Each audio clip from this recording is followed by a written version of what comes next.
Swadesh media ಪ್ರೇಕ್ಷಕ ಮಹಾಶಯರಿಗೆಲ್ಲರಿಗೂ ನನ್ನ ವಂದನೆಗಳು. ಇವತ್ತು ತಮ್ಮಲ್ಲಿ ಒಂದು ಮನವಿ ಮಾಡಿಕೊಳ್ತೀನಿ.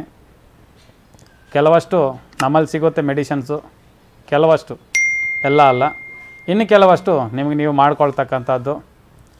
ನಮಗೆ ಗುರುಗಳ ವಿದ್ಯೆ ಏನು ಅಂತಂದರೆ, ಕಷ್ಟದಲ್ಲಿ ಬಂದಿರತಕ್ಕಂಥವ್ರು, ಕಷ್ಟ ಅಂತಂದರೆ ಏನು ಅಂತಂದರೆ ವಾಸಿನೇ ಆಗ್ತಾಯಿಲ್ಲ ಸಮಸ್ಯೆ ಅಂಥವ್ರಿಗೆ ವೈದ್ಯ ಮಾಡು ಅಂತ ಹೇಳಿದ್ದಾರೆ. ವಾಸಿ ಆಗೋವಂಥದ್ದನ್ನು ಅವ್ರಿಗೆ ಹೇಳಿ ಅವರೇ ಮಾಡ್ಕೊಳ್ಳಿ. ವಾಸಿನೇ ಆಗದೇ ಇರತಕ್ಕಂಥ ಸಮಸ್ಯೆಗಳು ಮಾತ್ರ ನೀವು ಔಷಧಿ ಕೊಡಿ ಅಂತ ಹೇಳಿದ್ದಾರೆ. ಈ ಪದ್ಧತಿ ಪ್ರಕಾರವಾಗಿ ನಾನು ನಿಮ್ಗೆ ಹೇಳ್ತಾ ಇರೋದು, ನಿಮಗೆ ನೀವೇ ಆದಷ್ಟು ಮಾಡ್ಕೊಳ್ಳಿ. ಯಾಕಂದರೆ ನಮ್ಮ ಗುರುಗಳು ಹೇಳಿರೋದು ಅದನ್ನೇ ನಮ್ಗೆ. ಪ್ರತಿಯೊಂದಕ್ಕೂ ಹಣ ಕೈ ಒಡ್ಡಬಾರ್ದು. ದೀರ್ಘಕಾಲಿಕ ರೋಗಗಳು ಎಂಥದ್ದಿದ್ದರೆ ಅಂಥದಕ್ಕೆ ಮಾತ್ರನೇ ಹಣ ಈಸ್ಕೊಂಡು ಔಷಧಿ ಕೊಡು ಅಂತ ಹೇಳಿದ್ದಾರೆ. ಅದೇ ಥರ ಬಡವರು ಬಲ್ಲಿಗರು ಅನ್ನೋದು ಕೆಲವರಿದೆ. ಪ್ರತಿಯೊಬ್ಬರು ಯೂಟ್ಯೂಬಲ್ಲಿ ನೋಡೋರೆಲ್ಲ ಸಾಹುಕಾರರಲ್ಲ, ಪ್ರತಿಯೊಬ್ಬರು ಬಡವರು ಅಲ್ಲ.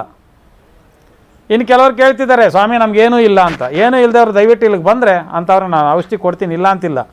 ಆದರೆ ಔಷಧಿಯ ಋಣ ಅನ್ನೋದೊಂದಿದೆ, ಫ್ರೀಯಾಗಿ ಈಸ್ಕೊಂಡು ಹೋಗಬಾರ್ದು. ಆದರೆ ಅದಕ್ಕೂ ಒಂದು ಬೆಲೆ ಅನ್ನೋದಿದೆ. ಆ ಬೆಲೆ ನೀವು ಕೊಡಲೇಬೇಕಾಗುತ್ತೆ. ಆ ಥರ ಕೊಟ್ಟು ತಾವು ಈಸ್ಕೊಂಡು ಹೋಗ್ಬೋದು. ಈ ಒಂದು ಸಮಸ್ಯೆಗಳಲ್ಲಿ ಮುಖ್ಯವಾಗಿ ಬರತಕ್ಕಂಥದ್ದು ಅಸ್ತಮ, ಗೂರುಳು ಮತ್ತು ಉಬ್ಬಸ ಮತ್ತು ಕಫ ಜಾಸ್ತಿ. ಕಫ ಅಂತಂದರೆ ಯಾವ ರೀತಿ ಅಂತಂದರೆ, ಕೆಮ್ತಾ ಇದ್ದರೆ ಕಫ ಬರ್ತಾನೆ ಇರ್ತದೆ. ಅಂಥವ್ರಿಗೆ ಇವತ್ತು ನಾನೊಂದು ರೆಮಿಡಿ ಹೇಳ್ತೀನಿ, ಅದನ್ನು ನಿಮಗೆ ನೀವಾಗ ಮಾಡ್ಕೊಳ್ಳಿ. ಮಾಡಿಕೊಂಡು ಪ್ರತಿಯೊಬ್ಬರು ರೋಗಗ್ರಸ್ತರಿಂದ ದೂರ ಆಗಬೇಕು ಅಂತೇಳಿ ಕೇಳ್ಕೊತೀನಿ. ಬಹಳಷ್ಟು ಜಾಸ್ತಿ ಇರ್ತಕ್ಕಂಥವ್ರು ಮಾತ್ರ ನಮಗೆ ವಾಸಿನೇ ಆಗಲ್ಲ. ಈ ರೆಮಿಡಿ ಯೂಸ್ ಮಾಡಿ. ವಾಸಿ ಆಗೋಂಗಿದ್ರೆ ನೀವು ಅದನ್ನು ಕ್ಲಿಯರ್ ಮಾಡಿಕೊಡಿ. ಅಕಸ್ಮಾತ್ ಆಗದೇ ಇದ್ದ ಪಕ್ಷದಲ್ಲಿ 2 ತಿಂಗಳು ನೋಡಿ, ನೀವು ಯೂಸ್ ಮಾಡ್ಕೊಂಡು ನೋಡಿ, ಅಕಸ್ಮಾತ್ ಯೂಸ್ ಆಗಿ ಅದು ಕ್ಲಿಯರ್ ಆಗ್ತದೆ ಅನ್ನೋಂಗಿದ್ರೆ ಅದನ್ನು ಬಳಸಿ, ಕ್ಲಿಯರ್ ಆಗ್ತದೆ. ಅಕಸ್ಮಾತ್ ಅಲ್ಲಿಗೂ ಆಗದೇ ಇದ್ದ ಪಕ್ಷದಲ್ಲಿ ನಮಗೆ ಕಾಲ್ ಮಾಡಿದ್ರೆ ಅದಕ್ಕೆ ಸಂಬಂಧಪಟ್ಟಿರ್ತಕ್ಕಂಥ ಔಷಧಿಗಳು ನಮ್ಮಲ್ಲಿ ಸಿಗುತ್ತೆ, ನಾವು ಕೊಡ್ತೀವಿ.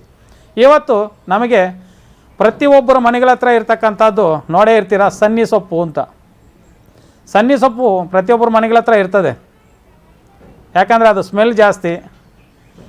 ಈ ಸನ್ನಿ ಅಂದರೆ ಹೆಂಗಸರಲ್ಲಿ ಸನ್ನಿ ಅನ್ನೋದು ಬರ್ತದೆ. ಒಂಥರ ತಲೆಭಾರ, ಮೂಗು ಸೋರೋದು, ಏನು ತಲೆ ಸುತ್ತು, ಈ ರೀತಿ ಕೆಲವೆಲ್ಲ ಸನ್ನಿ ಆಗೋಯ್ತು ಅಂತೇಳಿ ಹೇಳ್ತಿರ್ತಾರೆ. ಅಂಥವರು ಈ ಒಂದು ಸೊಪ್ಪನ್ನು ತಿಂತಾ ಇರ್ತಾರೆ. ಆದರೆ ನಾನು ಇವತ್ತು ಹೇಳೋವಂಥ ಒಂದು ರೆಮಿಡಿ ಯೂಸ್ ಮಾಡ್ಕೊಳ್ಳಿ. ಪ್ರತಿಯೊಬ್ಬರಿಗೂ ಆ ಒಂದು ಸಮಸ್ಯೆಯಿಂದ ಪರಿಹಾರ ತಗೋಬೋದು. ಮೊದಲನೇದು ನಮಗೆ ಬೇಕಾಗಿರೋದು 1 ಹಿಡಿ ಸನ್ನಿ ಸೊಪ್ಪು. ಎಷ್ಟು ತೂಕ ಇರ್ತದೆ ಅಂತ ಅದನ್ನು ನೀವು ಕರೆಕ್ಟಾಗಿ ತೂಕ ಹಾಕ್ಕೊಳ್ಳಿ. 50 ಗ್ರಾಮ್ ಸನ್ನಿ ಸೊಪ್ಪು ತಗೊಳ್ಳಿ. 50 ಗ್ರಾಮ್ ಬೆಳ್ಳುಳ್ಳಿ ಇಳುಕು, ಅಂದರೆ ಒಟ್ಟು ಬಿಡಿಸಿದ ಬೆಳ್ಳುಳ್ಳಿ ಇಳುಕು 50 ಗ್ರಾಮ್ ತಗೊಳ್ಳಿ. ಮೆಣಸು 50 ಗ್ರಾಮ್ ತಗೊಳ್ಳಿ. ಈ ಮೂರನ್ನು ಸಮವಾಗಿ ಚೆನ್ನಾಗಿ ಹಾಕಿ ಅರಿಬೇಕು. ಒಂದೇ ಒಂದು ಚೂರು ಒಟ್ಟು ಥರ ಇರಕೂಡ್ದು, ಎಲ್ಲೂ ಕಾಣಿಸ್ಕೋಕೂಡ್ದು. ತುಂಬ ಸೂಕ್ಷ್ಮವಾಗಿ ನಯವಾಗಿ ಅರಿಬೇಕು. ಅರಿದು ಚೆನ್ನಾಗಿ ಅರಿದು ರೆಡಿ ಮಾಡಿ, ಇಲ್ಲ ಮಿಕ್ಸಿಗೆ ಹಾಕ್ಕೊಳ್ಳಿ. ನೀವು ಯಾವುದ್ರಲ್ಲಾದರೂ ನೀವು ಪೌಡ್ರ್ ಕ್ಲೀನಾಗಿ ಮಾಡ್ಕೊಳ್ಳಿ ಅಷ್ಟೇ. ಮಾಡ್ಕೊಂಡು ಕೆಲವ್ರು ಕೇಳ್ತಾರೆ, ನಮ್ಮ ಹತ್ರ ಅರಿಯೋ ಕಲ್ಲಿಲ್ವಲ್ಲ ಸ್ವಾಮಿ, ನಾವೇನು ಮಾಡೋದು ಅಂತ ಫೋನ್ ಹಾಕ್ತಾರೆ. ಅದಕ್ಕೂ ಅದೆಲ್ಲ ಮಾಡಬೇಡಿ, ಮಿಕ್ಸಿಗೆ ಹಾಕ್ಕೊಳ್ಳಿ. ಬೇಕಾದರೆ ಯಾವುದೋ ಒಂದು ರೀತಿಯಲ್ಲಿ ನೀವು ಒಟ್ಟಿನಲ್ಲಿ ನೈಸಾಗಿ ಸ್ಮೂತಾಗಿ ಮಾಡ್ಕೊಳ್ಳಿ. ಮಾಡ್ಕೊಂಡು ಚೆನ್ನಾಗಿ ಅರ್ದಾದ ಮೇಲೆ ಸಣ್ಣದು ಗುಳಿಗೆ ಮಾಡಿ. ಎಷ್ಟು? ಒಂದು ಬಟಾಣಿ ಕಾಲು ಗಾತ್ರ ಗುಳಿಗೆ ಮಾಡಿ ಬಿಸಿಲಲ್ಲಿ ಒಣಗಿಸ್ಕೊಳ್ಳಿ. ತೇವಾಂಶ ಹೋಗಲಿ. ತೇವಾಂಶ ಹೋಗಿ ಗಟ್ಟಿ ಆಗೋವರೆಗೂ ಅದನ್ನು ಕ್ಲೀನಾಗಿ ಒಣಗಿಸ್ಕೊಂಡು ತದನಂತರ ಎತ್ತಿ ಬಾಟ್ಲಲ್ಲಿ ಹಾಕಿಟ್ಕೊಳ್ಳಿ. ಬೆಳಗ್ಗೆ ಒಂದು, ಸಂಜೆ ಒಂದು, ಬೆಳಗ್ಗೆ ಒಂದು, ಸಂಜೆ ಒಂದು, ಈ ರೀತಿ ಬರೀ ನೀರಲ್ಲಿ ತಗೊಳ್ಳಿ, ಇಲ್ಲ ಬಿಸಿನೀರಲ್ಲಿ ತಗೊಳ್ಳಿ. ನಿಮಗೆ ಎಂಥ ಸಮಸ್ಯೆ ಇದ್ದರೂ ನಿಮಗೆ ಕನ್ಫರ್ಮ್ ಕ್ಲಿಯರ್ ಆಗ್ತಾ ಬರ್ತದೆ. ಇದು ಬಹಳ ಮುಖ್ಯವಾದ್ದು. ನೀವು ಪ್ರತಿಯೊಬ್ಬರು ಮಾಡಿ. ಈ ಕಫ ಇರ್ತಕ್ಕಂಥವ್ರು ಆಲ್ಮೋಸ್ಟು ಇದನ್ನು ಬಳಸ್ತಾ ಬನ್ನಿ, ಕಫ ಕಂಟ್ರೋಲ್ಗೆ ಬರುತ್ತೆ. ನಾನು ಇಲ್ಲಿ ಯಾವುದು ಮುಚ್ಚಿಟ್ಕೊಂಡು ವ್ಯವಹಾರ ಮಾಡ್ತಿಲ್ಲ. ಎಲ್ಲ ಕ್ಲಿಯರಾಗಿ ಓಪನ್ ಆಗಿ ಪ್ರತಿಯೊಬ್ಬರು ನಿಮಗೆ ನೀವೇ ಮಾಡ್ಕೊಳ್ಳಿ ಅಂತೇಳಿ ನಾನು ಕೊಡ್ತಾ ಇರ್ತಕ್ಕಂಥ ಒಂದು ರೆಮಿಡಿ ಇದು. ಇದು ನಮಗೆ ಗುರು ಕೊಟ್ಟಿರ್ತಕ್ಕಂಥ ವಿದ್ಯೆ ಇದು. ಅದನ್ನು ನಾವು ನಿಮಗೆ ತಲುಪಿಸ್ತಾ ಇದ್ದೀವಿ.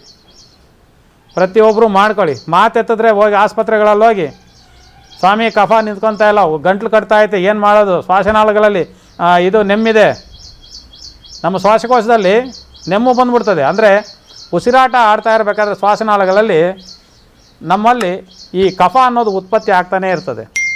ಆ ಒಂದು ಕಫನ ಕಂಟ್ರೋಲ್ ಮಾಡಬೇಕಾದ್ರೆ ಇದೊಂದು ರೆಮಿಡಿನ ನೀವು ಪ್ರತಿಯೊಬ್ಬರು ಯೂಸ್ ಮಾಡಲೇಬೇಕು.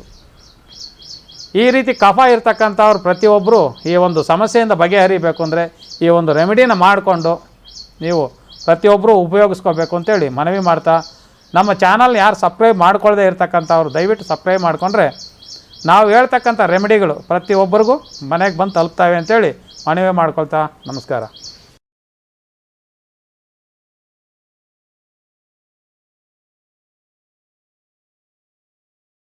ಸ್ವದೇಶ್ ಮೀಡಿಯಾಗೆ ಸಪೋರ್ಟ್ ಮಾಡಿರೋಂಥ ಎಲ್ಲ ವೀಕ್ಷಕರಿಗೂ ಫಸ್ಟ್ ಆಫ್ ಆಲ್ ಧನ್ಯವಾದಗಳು ಹೇಳ್ತಾ ಇದ್ದೀವಿ.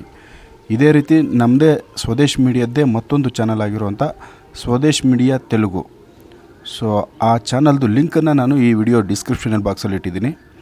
ದಯವಿಟ್ಟು ಅಲ್ಲೂ ಕೂಡ ಸಬ್ಸ್ಕ್ರೈಬರ್ ಆಗಿರಿ. ತೆಲುಗುನಲ್ಲೂ ಕೂಡ ಕೆಲವೊಂದು ಹೊಸ ವಿಚಾರಗಳನ್ನ ಆರೋಗ್ಯದ ಬಗ್ಗೆ ಆಗ್ಬೋದು, ಬೇರೆ ಬೇರೆ ವಿಚಾರಗಳ ಬಗ್ಗೆ ಆಗ್ಬೋದು ತಿಳಿಸೋ ಪ್ರಯತ್ನ ಮಾಡ್ತಾಯಿದ್ದೀವಿ. ತಮ್ಮ ಸಹಕಾರ ಇದೇ ರೀತಿ ಅಲ್ಲೂ ಕೂಡ ಇರಲಿ ಅಂಥೇಳಿ ನಾವು ಭಾವಿಸ್ತೀವಿ. ಧನ್ಯವಾದಗಳು.